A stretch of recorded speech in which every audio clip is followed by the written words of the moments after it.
Matar sir. అవును sir, తెలియదు sir. Sir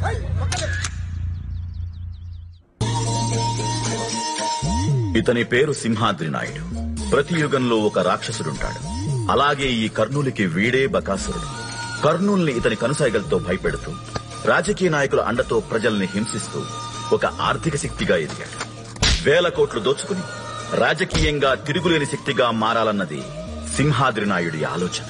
వీడికి ఎవరైనా ఎదురు తిరిగితే మరణమే శరణ్యం.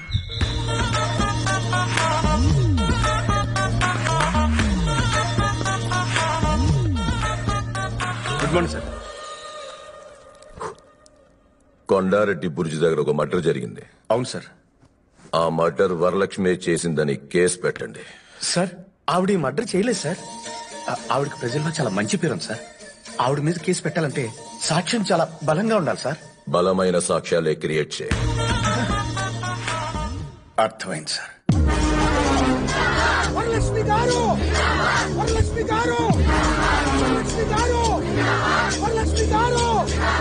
ఈవిడ పేరు వరలక్ష్మీదేవి. కర్నూలు జిల్లాలోనే పెద్ద ఇండస్ట్రియలిస్ట్. వరలక్ష్మికి వ్యాపారంలో సక్సెస్ తప్ప ఫెయిల్యూర్ తెలియదు. ఈ జిల్లాలో ప్రజలకు ఏ కష్టం వచ్చినా వరలక్ష్మి వైపు చూస్తారు. ఈవిడ చేతుల మీదుగా సహాయం పొందని మనిషి ఉండడు.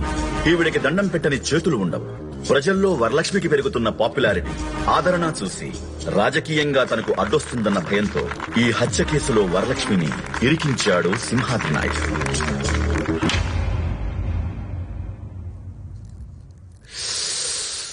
వరలక్ష్మి, నేనే తప్పు చేయలేదు. న్యాయం నా వైపే ఉంది. మీరందరూ నా పక్కన ఉన్నంత వరకు నాకేం కాదు. పోలీస్ వాళ్ళని వాళ్ళు డ్యూటీ చేస్తున్నారు. నాకేం కాదు.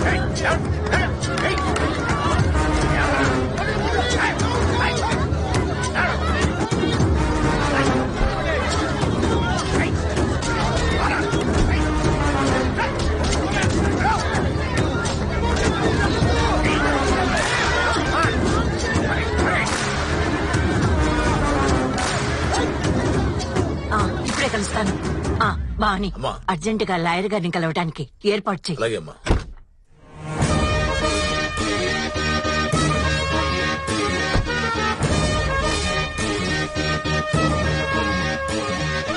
నమస్కారం. నమస్కారం లాయర్ గారు. మీరేం టెన్షన్ పడకండి, అంతా విన్నాను నేను. వరలక్ష్మి గారు ఎంత మంచివారు, ఆవిడ ఎన్ని మంచి పనులు చేశారో నాకు మాత్రమే కాదు, జిల్లా మొత్తానికి తెలుసు.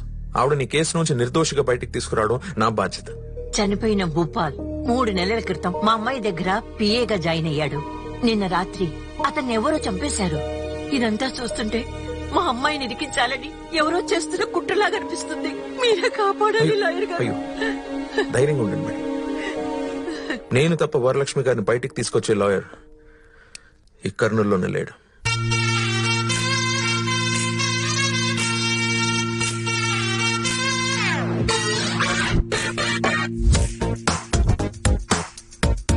కనాల రామకృష్ణ బిఏపిఎల్.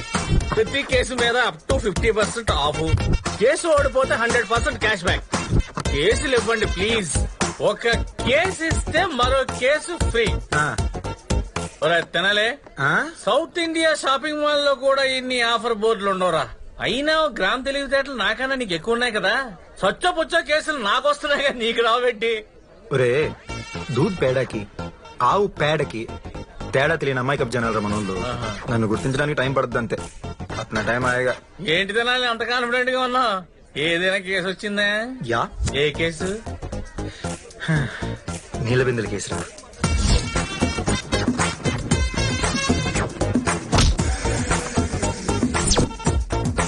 అదేదో లంకి బిందులు కేసు అన్నట్టే చెప్తున్నావు. ఒరే, ఎంత పెద్ద మామిడి చెట్టు అయినా చిన్న మామిడి ట్యాంక్ లోంచి పుడతారా? కొన్ని ట్యాంకులు ట్యాంకుల్లాగే ఉండిపోతాయి. నాకెందుకు నీ టెంక పగిలిపోద్దని స్ట్రాంగ్ ఫీలింగ్ రాసిందిగా. కాస్త జాగ్రత్త. అబే, అదిగో క్లయింట్ వచ్చేసాడు. ఏంటి చూసాడు. అమ్మో, వెళ్ళిపోతున్నాడు. Sir sir sir sir sir మీరేంటి సార్ బ్యాంక్ వాళ్ళని చూసి విజయమాల్యా పారిపోయినట్టు పారిపోతున్నారు. మనం ఇవాళ కేసు ఫైల్ చేయాలి. నేను లాయర్ మార్చుకున్నానయ్యా. సార్ లాయర్ని మార్చుకోవడం సార్? పొద్దున్నే స్నానం చేసేటప్పుడు నా నిర్ణయం మార్చుకున్నాను. స్నానం చేసినప్పుడల్లా మార్చుకోవడానికి అదేమైనా అండర్వేరా? అయినా మీకు అండర్వేర్ వేసుకుని అలవాట్లేదు అనుకుంటాను. ఈడెవడయా నల్ల కొట్టు కంటే నల్లగున్నాడు? కోర్టుకు మస్తాయా? నేను చూసుకుంటా సార్. కుర్రాడు కదా, కేసు వాదించాడు అనుకున్నారు కనుక నేను ఆర్గ్యుమెంట్ ని పెప్పర్మెంటా చెప్పిచ్చేస్తాను. అదే నేను లో పాయింట్ పెట్టాను అనుకోండి, అవతలోడు ప్యాంటు తడిసిపోవాల్సిందే. నేను ఒక్కసారి కోర్టు హాల్లో అడుగు పెట్టానా, జడ్జికి జడ్జిమెంట్ నా వైపు ఇవ్వడం తప్ప వేరే ఆప్షన్ ఉండదు. నాకు నువ్వు వద్దయా? సార్ ఫీజు ఎక్కువ అవుతుందని ఫీల్ అవ్వకండి సార్. మా వాడి దగ్గర బోల్డ్ ఆఫర్లు ఉన్నాయి. ఒక కేసు ఇస్తే రెండో కేసు ఫ్రీ. పేటిఎం లో పే చేశారనుకోండి 50% క్యాష్ బ్యాక్ ఆఫర్ సార్. ఒకవేళ మా వాడు పూర్తిగా ఓడిపోయాడు అనుకోండి 100% క్యాష్ బ్యాక్ ఆఫర్. అందుకే కామోసు మీ కేసులు లేవు. విజయోస్తు. థ్యాంక్స్ అండి. ఈ కేసు ఆ తెనాలి రామకృష్ణకి ఇవ్వకుండా వచ్చావంటే ఇక నువ్వు గెలిచినట్టే. డ్రైవింగ్ రానోడికి బండి, వాదించడం రానోడికి కేసు ఇవ్వడం కరెక్ట్ కాదయ్యా. ఇతను చూడు, పేరు గుత్తి గురునాథ్. నమస్కారం. ఈ కేసుకి ఇతనే పర్ఫెక్ట్ లాయర్. నేను నమ్మి నా కేసు ఆ తెనాలి గారికి ఇవ్వకుండా ఈయనకి ఇస్తున్నాను. మరి కేసు ఇవ్వడమే కాదు, 4,000 ఫీజు కూడా ఇవ్వాలి. మరి ఇస్తామండి. సాయంత్రం ఆఫీస్కి వచ్చేయగలవండి. అలాగేనండి, వస్తానండి. ఇదిగో రాజుగారు, ఆ, ఏమండి? ఆ తెనాలి గడికి కేసు ఇవ్వకుండా చేశానని ఎవరితో అనకండి. వాళ్ళెవరు నేనెందుకంటానండి? అదే కదా, మన కమిషన్ 2,000 ఇచ్చిందే 4,000, అందులో నీకు 2,000 కమిషనా? అంతే కదా. మరి మా లాయర్ల కంటే మీ బ్రోకర్ల పనే బాగుందయ్యా. బ్రోకర్ అని పిలవకండి, చీఫ్ గా ఉంది. బ్రో అని పిలవండి. ఏడ్చావులే, ఇదిగో పట్టు 500. ఏంటి 500? సిగ్నల్స్ దగ్గర బిచ్చకాడు కూడా నీ తీసుకో. మొహానికి ఇదే ఎక్కువ. తలపైపోతుంది స్ట్రాంగ్ టీ చెప్పరా. సరే, మన కేసులు వచ్చేది ఎప్పుడు, గెలిసేది ఎప్పుడు, పెద్ద లాయర్ అయ్యేది ఎప్పుడు?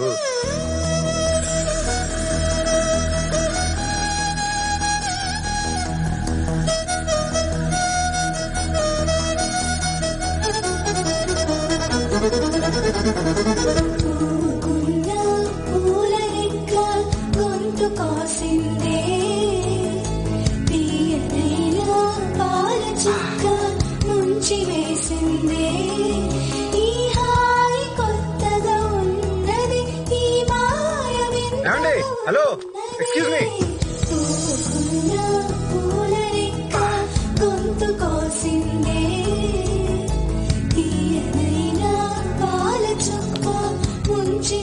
ఏమండి, జస్ట్ కొన్ని సెకండ్లు మిమ్మల్ని ఇలా చూసి అలా వెళ్ళిపోతాను. దేవుడు మీ ఫేస్ లో ఏదో మెడిసిన్ కలిపాడండి. మిమ్మల్ని చూస్తుంటే కోర్టులో ఉన్న పెండింగ్ కేసులన్నిటికీ ఒకేసారి జడ్జిమెంట్ ఇచ్చినట్టు బాడీలో ఉన్న స్ట్రెస్ ఎంత అలా దిగిపోతుంది. హలో మిస్టర్, ఎలా కనపడుతున్నా మేము నీకు? ఆవిడని చూస్తుంటే మంచి హైబ్రిడ్ టమాటోలా ఉంది. మరి నేను జొమాటోలో ఫుడ్ ఆర్డర్ ఇచ్చి ఆవిరెవరు మన కక్కుర్తికి వచ్చేసి కస్టమర్ లా ఉన్నారండి. హలో, నా గురించి మీకు తెలీదు. నా ఆశయం జీవితాశయం వేరు.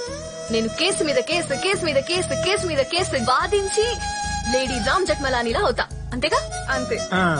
మీరు కూడా ఇలా అమ్మాయిలకి బిస్కెట్లు వేయడం మానేసి మంచి లాయర్ అవ్వడానికి ట్రై చేయండి. Okay, bye mister. ఏమండోయ్, మిస్టర్ కాదు, తెనాలి రామకృష్ణ, BABL. నేను అందరం అమ్మాయిలకి బిస్కెట్ వేయండి, మీకు మాత్రమే.